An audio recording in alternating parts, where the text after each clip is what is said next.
अस्सलाम वालेकुम, मैं मोहम्मद अफ़ज़ल आपसे मुखातब हूँ। तो आज की इस वीडियो में हम बात करेंगे मोंटीगैट टैबलेट के बारे में। मोंटीगैट टैबलेट किस चीज़ के लिए इस्तेमाल की जाती है, इसका तरीका इस्तेमाल क्या है और हम इसे किन किन कंडीशन में इसका इस्तेमाल कर सकते हैं, इसके क्या क्या बेनिफिट हो सकते हैं और क्या क्या इस टैबलेट के साइड इफ़ेक्ट हो सकते हैं। तो आज की सब डिटेल हम जानेंगे इस वीडियो में। तो वीडियो शुरू करने से पहले आप सबसे गुजारिश है कि जिसने अभी तक मेरे चैनल को सब्सक्राइब नहीं किया, जल्दी से मेरे चैनल को सब्सक्राइब कर लें और बेल आइकन के बटन को प्रेस कर दें ताकि आने वाली तमाम मेडिसिन के रिलेटेड वीडियो आप तक बर वक्त पहुँचती रहें। चलते हैं अपने टॉपिक की तरफ। तो ब्रांड नेम है मोंटीगैट। ये 4 mg में भी होती है, 5 mg में भी होती है और 10 mg में भी होती है। आज हम जिसकी बात करेंगे वो है 10 mg। अगर इसकी प्राइस की बात की जाए तो 450 रुपये एक पैक की प्राइस है, जिसमें 14 टैबलेट होती हैं। ये आपको किसी भी मेडिकल स्टोर से आसानी मिल सकती है। इसकी फार्मा की बात की जाए तो गर्ल्स की फार्मा इसे तैयार करती है, जो कि एक मल्टीनेशनल फार्मा है और बहुत ही अच्छी मेडिसिन प्रोवाइड करती है। अब बात कर लेते हैं इसमें मौजूद दवा के बारे में। तो मंटीलो का सोडियम इसमें दवा पाई जाती है। अब जिस कंडीशन में इसका सबसे ज़्यादा इस्तेमाल करवाया जाता है उसमें पहले नंबर पे आ जाता है एस्थमा के पेशेंट, यानी कि दमा के मरीज़।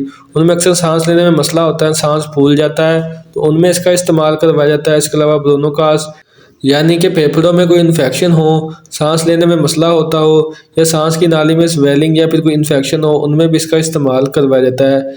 इसके अलावा चेस्ट इन्फेक्शन में इसका इस्तेमाल करवाया जाता है, गले के इन्फेक्शन के लिए इसका इस्तेमाल करवाया जाता है। इसके अलावा खांसी, नज़ला, ज़ुकाम, उनमें इसका इस्तेमाल करवाया जाता है। इसके अलावा ऐसे अफराद जो कि स्मोकिंग करते हों, उनमें अक्सर सांस फूलना शुरू हो जाता है या फिर चलते फिरते सांस फूल जाता है, तो उनके लिए इसका इस्तेमाल करवाया जाता है। फेफड़ों में इन्फेक्शन हो जाती है स्मोकिंग की वजह से, तो इसके लिए इसका इस्तेमाल करवाया जाता है।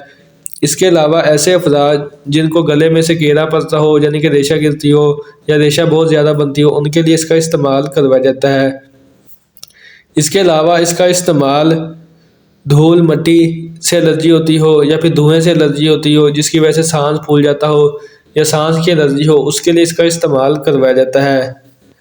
ये थे इसके बेनिफिट। अब बात कर लेते हैं इसके साइड इफ़ेक्ट के बारे में कि इसके साइड इफ़ेक्ट क्या हो सकते हैं। कॉमन जो इसके साइड इफ़ेक्ट है, उल्टी मतले की कैफियत हो सकती है, सर में दर्द हो सकते हैं, चक्कर आ सकते हैं, ज़ुबान खुश्क हो सकती है, पेट में दर्द हो सकती है, मैदे में दर्द हो सकती है।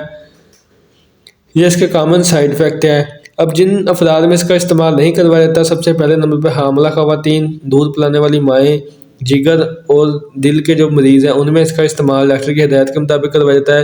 या फिर ऐसे अफराद जिनको इस टैबलेट से एलर्जी हो, उनमें इसका इस्तेमाल नहीं करवाया जाता।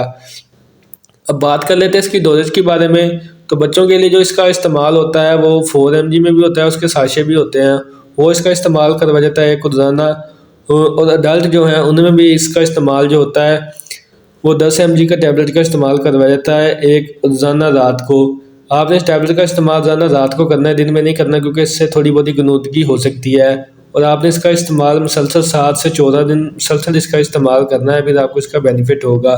तो ये थी आज की वीडियो जो कि मोंटीगैट टैबलेट के बारे में थी। उम्मीद करता हूँ मेरी आज की वीडियो आपको पसंद आई होगी। वीडियो पसंद है तो वीडियो को लाइक करें, शेयर करें और मेरे चैनल को सब्सक्राइब करना ना भूलिएगा। इसके साथ आप मुझे इजाज़त दें। इंशाल्लाह मिलेंगे एक नेक्स्ट वीडियो के साथ। तब तक के लिए अल्लाह निगहबान।